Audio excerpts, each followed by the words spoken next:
Start. मित्रों नमस्कार। मुझे भी कुछ कहना है कि तीसरी कड़ी में मैं आपके पास पुनः उपस्थित हूँ।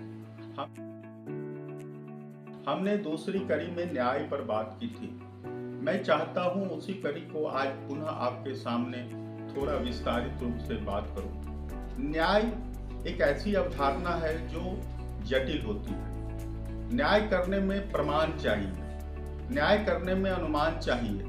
न्याय करने के दार्शनिक पहलू अलग अलग तरह के होते हैं, लेकिन हम इसे न्याय की प्रक्रिया को बहुत सीमित करते हुए सिर्फ विद्यालय तक इसे सीमित रखना चाहते हैं। वास्तव में हमें संवैधानिक सभी मूल्यों को बच्चों में विकसित करना है। विषय पर तो बहुत बातें होती है, रसायन विज्ञान कैसे पढ़ाया जाए, गणित कैसे पढ़ाया जाए, सामाजिक विज्ञान कैसे पढ़ाया जाए, लेकिन वास्तव में संविधान के जो विभिन्न मूल्य हैं जिससे एक हम समाज का निर्माण करना चाहते हैं, जिस मानवीय मूल्यों की बात करना चाहते हैं, उस पर विचार करना बेहद आवश्यक है। जरा सोचें, हमारे विद्यालय में विभिन्न सामाजिक और आर्थिक पृष्ठभूमि के बच्चे आते हैं। हम उनके साथ किस तरह का व्यवहार करते हैं, हमारे व्यवहार से ही यह परिलक्षित होता है कि हम न्याय की अवधारणा को किस प्रकार बच्चों में विकसित करना चाहते हैं। वास्तव में विभिन्न प्रकार के सामाजिक और पृष्ठभूमि से आए हुए बच्चों के अपने कुछ पारिवारिक मूल्य होते हैं, कुछ सामाजिक मूल्य होते हैं, जिनके आधार पर उनका व्यक्तित्व निर्मित होता है। इन व्यक्तित्व के निर्मित होने की प्रक्रिया में न्याय का मतलब हर एक दूसरे के हितों का संरक्षण करना।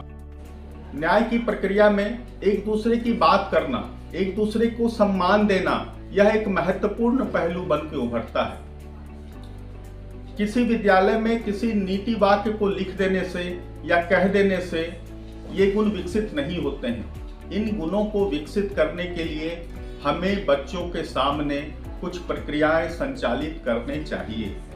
इन प्रक्रियाओं को संचालित होते हुए देखते हुए जब बच्चे ये महसूस करते हैं कि हमारे शिक्षक इस प्रकार की प्रक्रियाएं संचालित कर रहे हैं जिसमें हम सबों को समान अवसर मिल रहा है, हमारे पारिवारिक मूल्य, हमारे सामाजिक मूल्य संरक्षित हो रहे हैं, ऐसे में बच्चे खुल के इन गुणों को विकसित होते अपने में देख पाते हैं।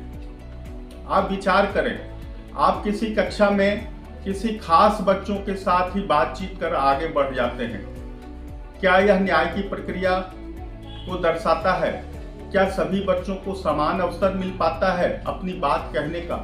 जब हम न्याय बच्चों में विकसित करना चाहते हैं तो यह आवश्यक है कि आप उनके लिए समान अवसर उपलब्ध कराएं।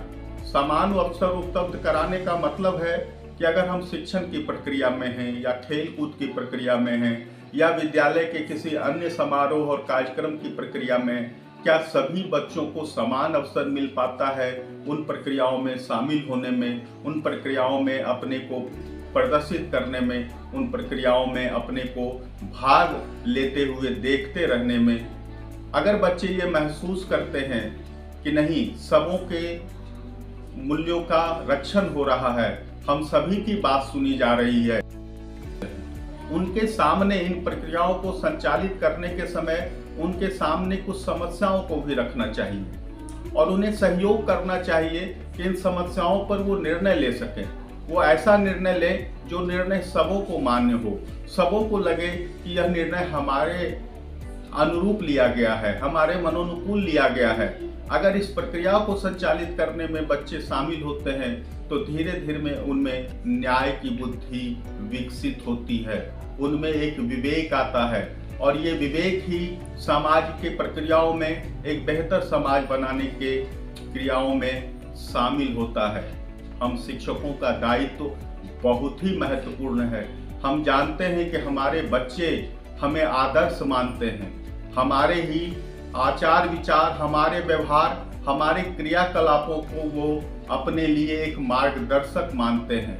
ऐसे में शिक्षकों का एक दायित्व बनता है कि बच्चों के सामने तरह तरह की प्रक्रियाओं को संचालित करें, उन्हें अवसर दें विभिन्न तरह की प्रक्रियाओं में शामिल होने के लिए, विभिन्न तरह के निर्णयों में शामिल होने के लिए, ताकि उनमें यह न्याय के गुण विकसित हो सके, वो न्याय करने की स्थिति में आ सके, वो प्रमाणों के साथ, तर्कों के साथ, अपने चिंतनों के साथ सामने आ सकें। ऐसे में हम बच्चों में इन गुणों को विकसित कर सकते हैं।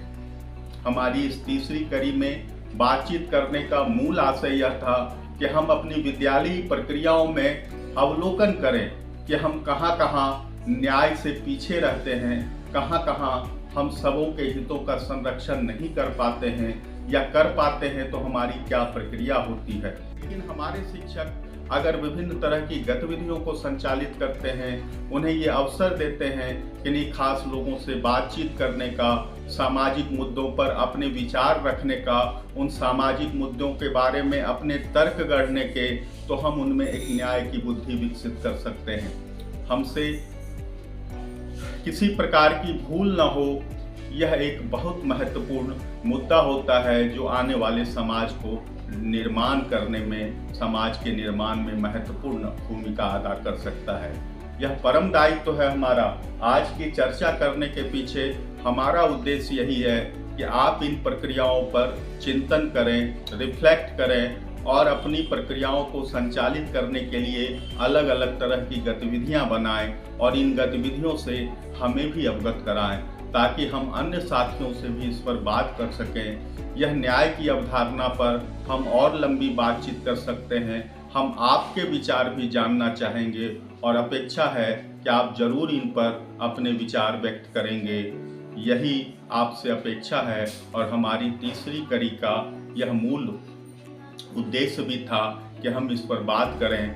हम अपने मूलभूत जो गुण हैं, मानवीय गुण हैं, उनको विकसित करने में विद्यालय किस प्रकार की भूमिका का निर्वहन कर रहा है और विद्यालय को संचालित करने में हम शिक्षकों का जो एक महत्वपूर्ण दायित्व है, हम किस प्रकार इन चीज़ों को और बेहतर ढंग से संचालित करें। मैं यह नहीं कहता कि आप संचालित नहीं कर रहे हैं, लेकिन आप जो प्रक्रियाएं संचालित कर रहे हैं उस पर आप चिंतन जरूर करें कि क्या यह प्रक्रियाएं उन गुणों को विकसित करने की दिशा में आपको ले जा रहा है, या फिर विभिन्न प्रकार के जो गुण विकसित होने हैं उस करने में हमें कहीं कमी महसूस हो रही है। इतनी ही बात आपसे करनी थी और मैं अपेक्षा करता हूँ कि आप इन बातों पर गौर करेंगे और आप हमसे साझा करेंगे अपनी क्रियाविधि को, अपनी विद्यालयी गतिविधियों को। आगे फिर हम कुछ मुद्दों पर बात करेंगे, इस प्रक्रिया को धीरे धीरे संचालित करेंगे और हम चाहेंगे कि एक बेहतर संवाद कायम हो। धन्यवाद।